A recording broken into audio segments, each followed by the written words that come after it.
Bom dia, estamos de novo para lhes apresentar o módulo 6, que trata da inspeção de integridade. Agora, eu vou fazer aqui uma observação que eu deveria ter feito no início do módulo 5, que tratou das inspeções de caldeiras. Você, que é operador de caldeira, ou operadora de caldeira, você deve estar pensando por que você tem que saber tanto sobre inspeção de caldeiras. A inspeção de caldeiras é coisa de engenheiro, profissional habilitado. Você, como operador, o que tem que ver é a operação da caldeira, apenas isso. Lé do engano.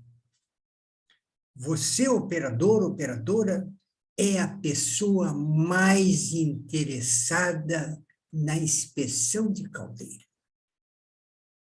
Mais interessada do que o proprietário da caldeira, pois esse não conhece as normas de segurança e contrata um profissional habilitado para fazer a inspeção, e se ele der um relatório pífio com a RT, ele aceita sem maiores problemas. Agora, você não. Você é a pessoa que está na frente da caldeira. Você que está exposto aos riscos que apresenta uma caldeira. Por isso, você é tão interessado na segurança da caldeira. As normas dizem que uma inspeção de caldeira deverá obrigatoriamente ser acompanhada por um dos operadores. E esse operador, durante a inspeção da caldeira, ele não ficará apenas de corpo presente, mas sim acompanhar, investigar junto com o profissional habilitado. E ele vai perguntar: a incrustação, aonde está? Como eu posso ver as incrustações?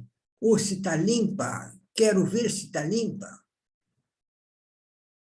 Tem corrosão? Eu quero ver a corrosão.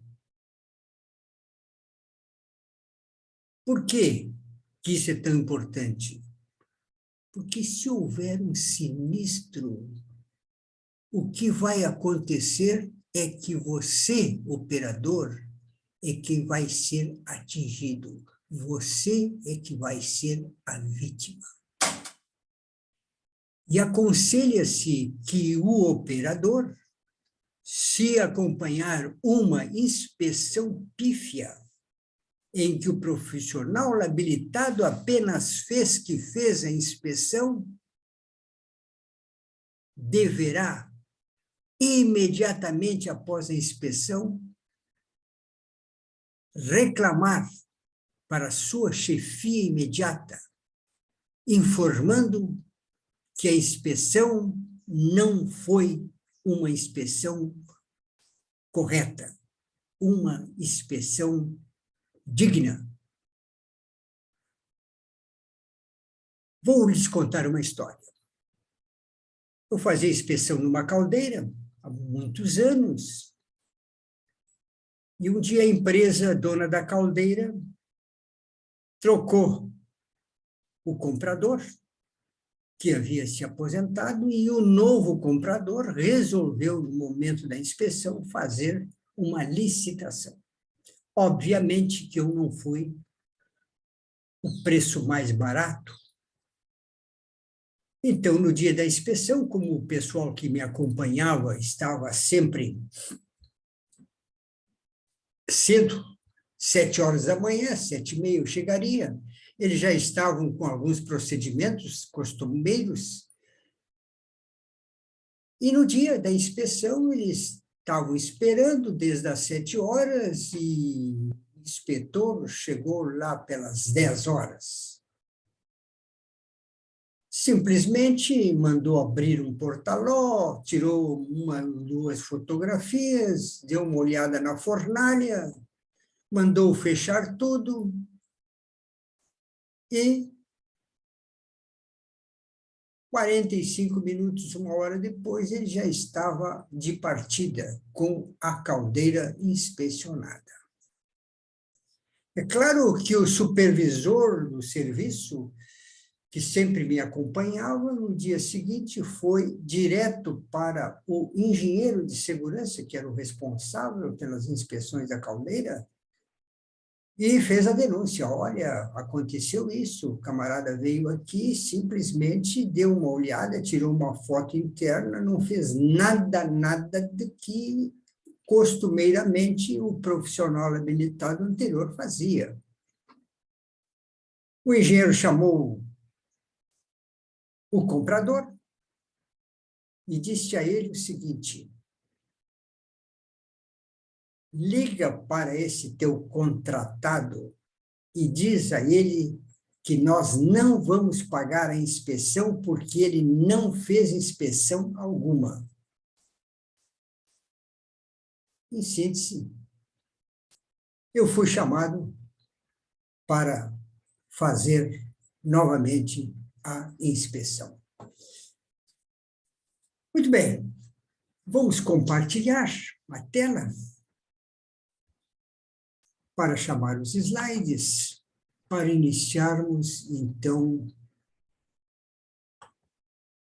o nosso trabalho propriamente dito. Vamos chamar o slide. Vamos colocar aqui. Tá tranquilo. Aumentando a figurinha do indivíduo. Bem. Então, nós vamos tratar do módulo 6A.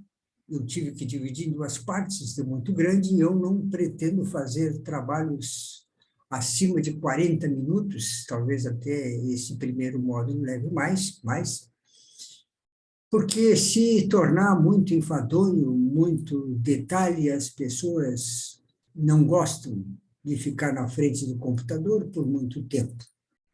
Então, vamos lá. Avaliação de integridade.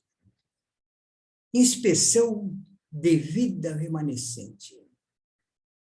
Diz o item 13448 da NR13 o seguinte: no máximo ao completar 25 anos de uso, na sua inspeção subsequente, as caldeiras devem ser submetidas a uma avaliação de integridade com maior abrangência para determinar a sua vida remanescente e novos prazos máximos para inspeção, caso ainda esteja em condições de uso. Por que nós temos que fazer uma vida remanescente, uma inspeção, uma avaliação acurada sobre o estado que está a caldeira? Porque há uma presunção de que uma caldeira tem a vida útil de 25 anos. Mas é claro que tem caldeiras bem tratadas, bem inspecionadas, bem operadas, que podem durar até 50 anos, o dobro da idade que lhe foi atribuída pelo fabricante. Mas, no entanto, terá caldeiras que teriam sido negligenciadas de tal forma que estejam apresentando condições inseguras de operação após 25 anos.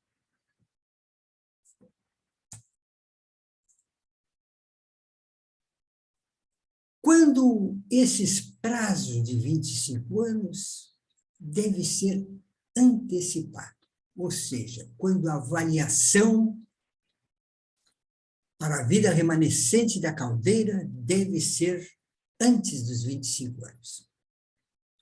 Os prazos indicados devem ser antecipados se ocorrer sobrecarga mecânica ou térmica, surgir evidência prematura de acumulação de danos, houver histórico de acumulação de danos em equipamentos semelhantes de outras empresas. Se alguma coisa dessa acontecer durante a vida da caldeira e antes dos 25 anos, deverá ser antecipada essa inspeção para a vida remanescente. Mas uma pergunta que sempre se faz: mas por que as caldeiras têm de ser submetidas a tal inspeção? Além do objetivo de cumprir o requisito da norma regulamentadora, a inspeção da integridade em caldeiras é uma atividade que promove a segurança dos trabalhadores, do equipamento e das instalações industriais. Vários fatores podem causar dano à estrutura dos materiais de construção da caldeira e, através de inspeção da integridade em caldeiras, podem ser identificados previamente as causas de falha ou rupturas, com a consequência muitas vezes desastrosas. Então, quando nós vamos fazer uma avaliação de integridade de uma caldeira, nós vamos ter que examinar quais possibilidades que tem de haver uma ruptura das partes das caldeiras. Veja a foto, do lado nós temos uma locomotiva que explodiu e vejam como estão os tubos da locomotiva. Vamos uma introdução. Caldeira é um tipo de equipamento que deteriora por uma ampla gama de mecanismos, tais como fadiga dos materiais, fluência, várias formas de corrosão, alteração metalúrgica e de propriedade dos materiais de construção, e muitas das causas de atividade desse mecanismo são condições operacionais que ocorrem com frequência relativamente alta. Então, dentro deste trabalho, nós vamos procurar esclarecer minuciosamente o que é fadiga, o que é fluência, formas de corrosão, as alterações metalúrgicas, os componentes das caldeiras.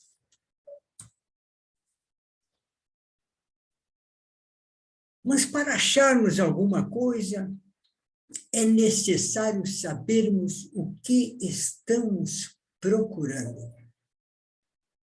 Se procurarmos algo sem saber o que estamos procurando, certamente não vamos achar. Vamos iniciar o nosso trabalho examinando a documentação da caldeira. O mais comum é o prontuário. O prontuário tem uma série de informações da caldeira, mas realmente o que tem todas as informações da construção mecânica da caldeira, processo de soldagens, materiais especificados, é o databook. O databook, como diz, ele abarca todas as condições em que a caldeira foi construída, todos os testes que foi feito, se houve alívio de tensões nas soldas, processos de soldagem e tudo mais. Depois, o livro de registro de ocorrência. Esse livro de registro de ocorrência é muito importante, porque nele deverá estar registrado qualquer anomalia que tenha acontecido durante a vida pregressa da caldeira. E ele poderá dar indicações ao inspetor, o profissional habilitado, que está fazendo o trabalho de avaliação para a vida remanescente.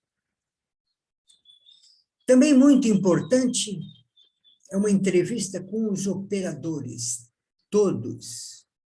Eu aconselho que todos sejam reunidos pelo profissional habilitado para que alguma coisa seja esclarecida, algum problema que tenha ocorrido na caldeira.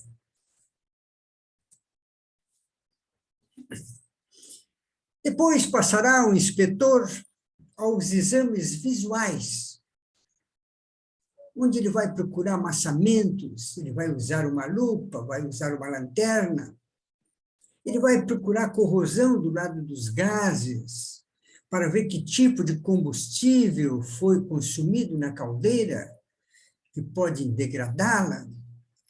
Exame da estrutura de sustentação, as sapatas de concreto, se for o caso, os refratários e tudo mais, que compõem a estrutura da caldeira.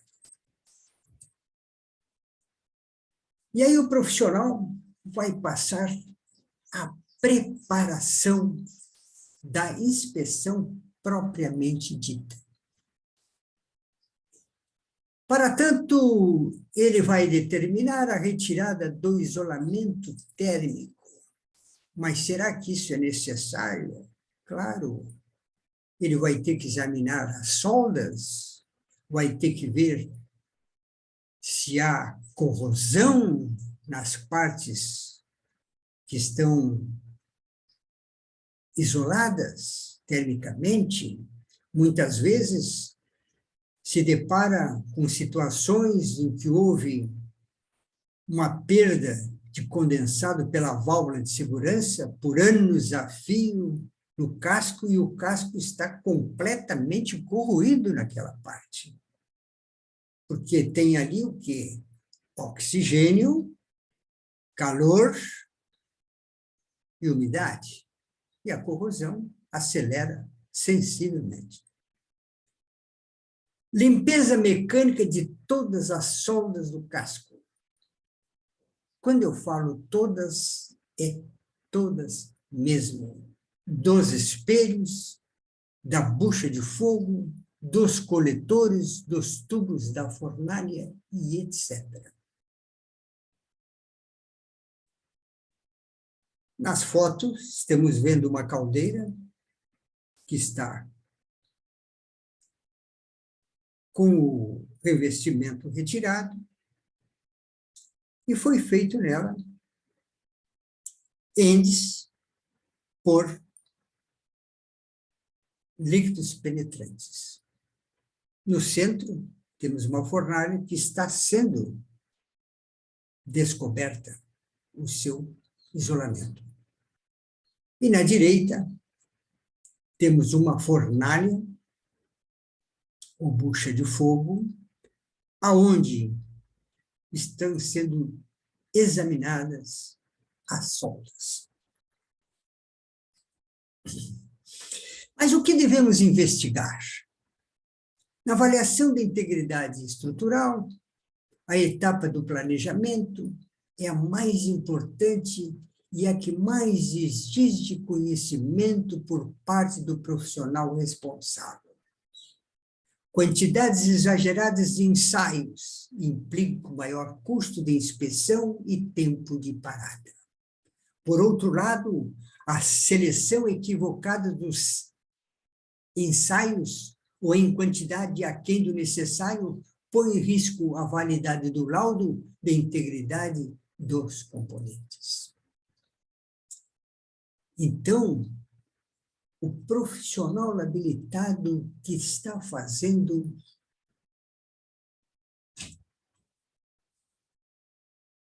a inspeção da avaliação da integridade da caldeira, ele está no fio da navalha. Se ele fizer pouca investigação, o seu relatório e o seu trabalho será considerado pífio. Se ele exagerar, e quando eu falo exagerar, é fazer muito mais do que seria necessário, vai aumentar custo e tempo de parada. E isso não é bom. Ainda em conceitos necessários. Choque térmico. Nós temos que saber o que vem a ser o tal de choque térmico. A primeira causa de degradação em caldeiras é o choque térmico. Este pode ocorrer em razão das frequentes paradas e recolocação em marcha da cama de combustão, que é o responsável pelo aquecimento da água. As temperaturas dos tubos da caldeira variam consideravelmente devido às condições de trabalho. Então, vejam bem, a possibilidade de uma caldeira daquelas que para na sexta-feira e só será novamente aquecida na segunda, provavelmente a vida dessa caldeira será reduzida em muito. Ao passo que uma caldeira daquelas que trabalha de segunda a segunda, o mês todo e o ano todo, só parando nos momentos em que se faz a inspeção da caldeira, essa, com toda certeza, terá a sua vida alongada.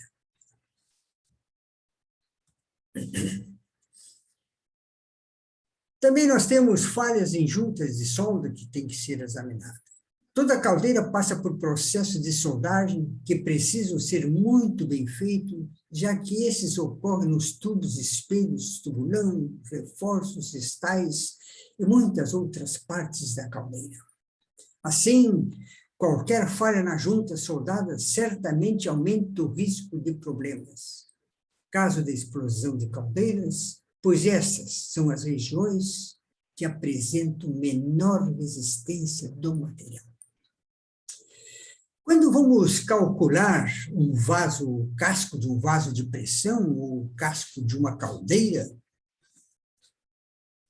na fórmula matemática desse cálculo, nós temos que colocar uma redução de 30% da resistência do material que vai compor a caldeira.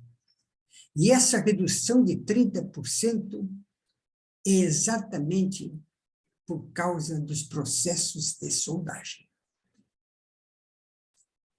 Os processos de soldagem são muito importantes. E todas as caldeiras, hoje em dia, são fabricadas com processos de soldagem. As primeiras usavam um sistema de rebites, então não havia soldas. Hoje, todas elas são soldadas. Então, pelo fato de serem soldadas, a resistência dos materiais perde 30%.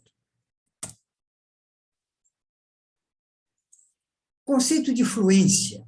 O que vem a ser a tal de fluência? É um fenômeno de deformação lenta sob a ação de uma carga constante aplicada durante longos períodos de tempo a uma temperatura superior a 0,4 vezes a temperatura de fusão em graus Kelvin. Você não entendeu? Vamos explicar melhor. Exemplo.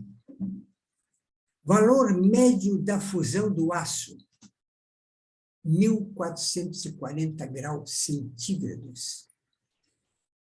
Nesse 1.440 graus centígrados, para nós transformá-lo em graus Kelvin, nós vamos acrescentar 273, porque o Kelvin é a temperatura absoluta, que começa de 0 e vai a 273, quando começa o grau centígrado.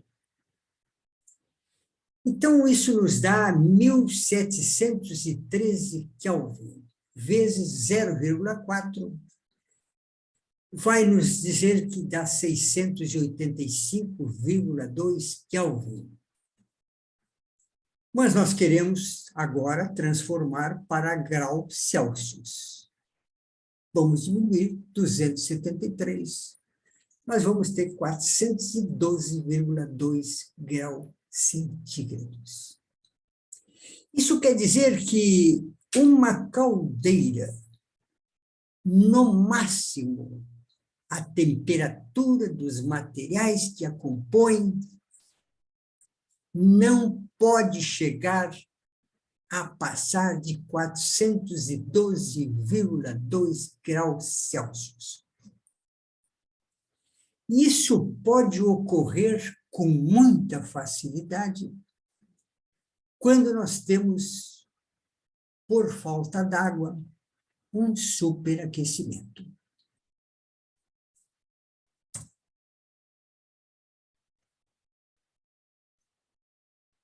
Para esclarecer melhor ainda a fluência, nós vamos ver como são feitos ensaios de fluência. Nos ensaios de fluência, o controle da temperatura é muito importante. Exemplo disso é o aço carbono submetido a um ensaio de fluência a uma tensão de 3,5 kg/força por milímetro quadrado, durante 1.000 horas, a temperatura de 500 graus. Apresentou uma deformação de 0,04%. Vamos repetir. O ensaio feito com material, aço, carbono, o mesmo aço que é feito as caldeiras, foi aplicado uma tensão de 3,5 kg/força por milímetro quadrado durante 1.000 horas, a 500 graus. Houve uma deformação de 0,04%, quase nada. E a temperatura de 540 graus, subimos apenas 40 graus centígrados, apresentou uma deformação de 4%. Ok? Então, isso quer dizer que um pequeno incremento na temperatura vai propiciar uma grande fluência. Ok? Vamos definir o que é fluência. A fluência pode ser definida como uma deformação plástica, dependente do tempo que ocorre em um material submetido a uma carga F. Esse fenômeno é fortemente dependente da temperatura. Vamos definir mais uma coisa. Deformação elástica. O que é uma deformação elástica? O nome já está dizendo. Você conhece o elástico você estica o elástico e quando você solta, ele volta ao que era antes. Então, uma deformação elástica é quando os materiais submetidos ao calor, eles aumentam o seu volume, chamado de contração linear, e quando esfriados, ele volta ao estado normal. Isso é a deformação elástica. Quando nós temos a deformação plástica, o material estende e permanece distendido. Ele não volta ao tamanho inicial. Isso é deformação plástica. E essa deformação plástica é causada pela fluência dos materiais. Mas como o inspetor em campo, fazendo uma inspeção de vida remanescente, ou de integridade da caldeira, ele vai chegar à conclusão se houve ou não fluência dos materiais da caldeira. Ele pode pegar, por exemplo, os tubos da caldeira. Ele não precisa retirar o tubo, mas ele tem que saber originalmente que tubo e qual é a seção desse tubo quando a caldeira foi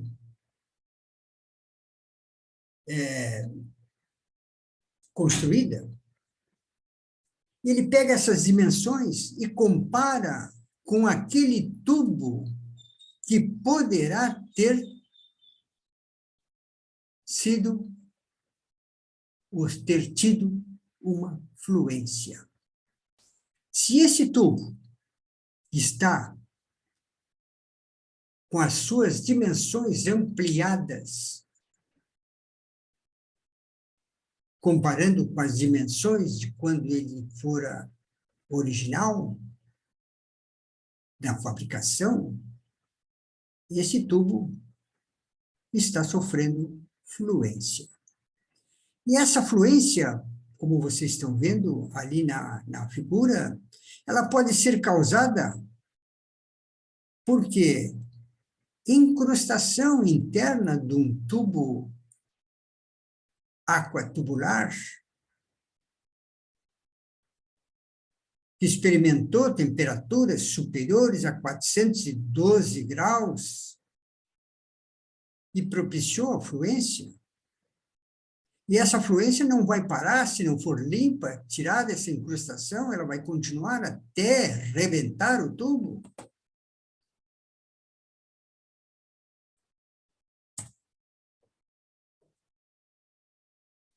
Depois nós temos que fazer, eu vou ter que diminuir aqui, porque são...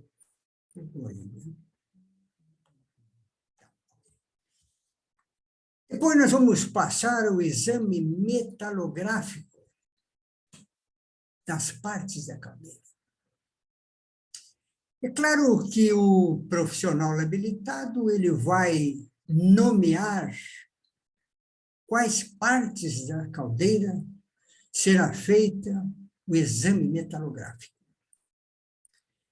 Por exemplo, será feita obrigatoriamente aquelas partes em que estão em contato com as chamas. Por exemplo, o espelho dianteiro, quando se trata de uma fornalha, uma caldeira mista com fornalha aquatubular e corpo flamo-tubular, a entrada do espelho para dar o primeiro passe, ali é uma zona que poderá estar comprometida. Também os tubos da fornalha que estão sujeitos ao calor radiante, também esses devem ser metalograficamente examinados. Vamos ver no slide. O exame metalográfico é um procedimento capaz de identificar diversas falhas que podem afetar a estrutura e a qualidade de um produto ou equipamento produzido com metais, como aço carbono, inox, entre outros.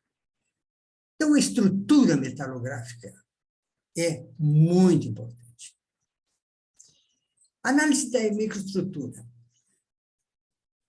Nós temos aqui o processo que se faz para a análise da microestrutura. Nós pegamos a parte em que vamos fazer o teste, vamos fazer o exame, e nós começamos o lixamento. Então, nós devemos primeiro passar uma lixa 80 no sentido horizontal. Quando limpo, nós passamos para uma lixa, digamos, 140, e agora nós lixamos no sentido vertical. E esse lixamento com a 140 deverá eliminar todo e qualquer riscos da lixa 80.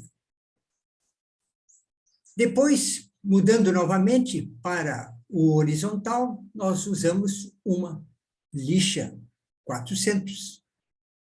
Depois, mudando para a vertical, nós usamos uma lixa 600. E assim, nós estamos já com a superfície praticamente limpa. Mas não está espelhada ainda, o que é necessário. E aí nós vamos pegar um feltro com alumina e vamos lixar com alumina, também nos dois sentidos, até que não exista a presença de nenhum risco. O que nós podemos examinar com uma lupa de 10 aumentos. Aí nós temos que fazer o ataque com um ácido nitalopicral a 5%. Então, nós pegamos essa solução a 5% com ácido picral-nital e vamos pintar a superfície ali, e esse ácido vai corroer, revelando a microestrutura. Nesse ponto, nós temos duas coisas a fazer. Uma, usar a réplica metalográfica, que é um processo que já está em extinção, ou usar o microscópio portátil. Se nós formos usar a réplica metalográfica, nós vamos ter uma lâmina de acetato e nós vamos passar nessa lâmina de acetato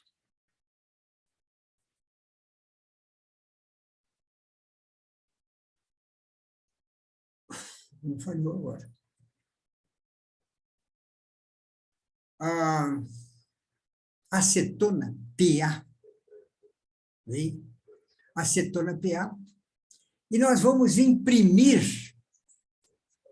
conforme está no último quadro, com os dedos nós vamos imprimir aquele acetato com a acetona PA para fazermos uma cópia da microestrutura naquela lâmina. Aí retiramos aquela lâmina e colocamos entre duas lâminas de vidro e levamos para o laboratório para analisar a microestrutura. Mas também nós podemos fazer com o microscópio portátil. Nós vamos colocar o microscópio portátil em cima da parte que nós vamos vamos analisar, com todo o processo feito, até o ácido, né? Até ali. Dali para frente foi a réplica e agora não precisa o acetato, porque o microscópio vai ler diretamente. Então, nós sincronizamos o microscópio, vamos verificar que esteja bem nítida a microestrutura. E agora, com pode ser um celular, vamos fotografar a microestrutura e com o próprio celular nós vamos verificar essa microestrutura e vamos compará-la para saber como está a microestrutura. Bem mais fácil, né? Considerando ainda que a réplica metalográfica, muitas vezes, no laboratório, houve um pequeno problema e ela está inutilizada, e o profissional vai ter que, talvez, fazer uma nova coleta. A análise da microestrutura. A análise metalográfica tem como principal função verificar a existência de esferodização da perlita, grafitização ou sinais de fluência na microestrutura do aço ao carbono. A classificação das amostras quando o estado de degradação microestrutural baseia nos padrões microestruturais apresentados pelo Electric Power Research Institute. Então, nós vamos pegar aquela foto que nós fizemos no microscópio portátil e vamos comparar com as amostras desse Electric Power Research Institute. Okay? Então, agora, nós temos o seguinte: estágios microestruturais de degradação para o aço de baixa liga, que é os aços usados nas caldeiras. Nós temos uma microestrutura a ferrita e a perlita fina e a microestrutura do material novo. Então, a A é um material novo, como ele se apresenta, sem haver trabalhado ainda. Na B, primeiros sinais de esferodização da perlita, normalmente também acompanhada pela precipitação de carbonetos nos contornos de grão. Então, aqui já começa a aparecer a degradação. C, estágio intermediário da esferodização como forte coalescimento das lamelas da perlita, observando-se ainda a presença de algumas lamelas remanescentes. Já houve uma degradação maior. Na D, esferodização virtualmente completa, mas os carbonetos ainda estão agrupados na rede original da perlita. Já há uma degradação acentuada, mas ainda há alguns elementos que mantêm ainda uma determinada resistência. No E, esferodização completa. Os carbonetos estão dispersos, deixando ainda observarem-se pequenos traços das áreas perlíticas originais. Na F, etapa final de coalescimento. Os tamanhos de algumas partículas de carbonetos crescem devido ao coalescimento. Esse material está completamente degradado. Definição de coalescimento. Tratamento térmico de cozimento com a finalidade de se obter os carbonetos na forma esferoidal, também conhecido como esferodização. Utiliza-se em produtos que necessitam reduzir sua dureza para poderem ser deformados plasticamente. Então, essa é uma microestrutura que compromete totalmente a integridade dos aços das caldeiras. Ficamos por aqui, continuamos na próxima semana com o módulo 6B. Muito obrigado pela atenção. Vamos desfazer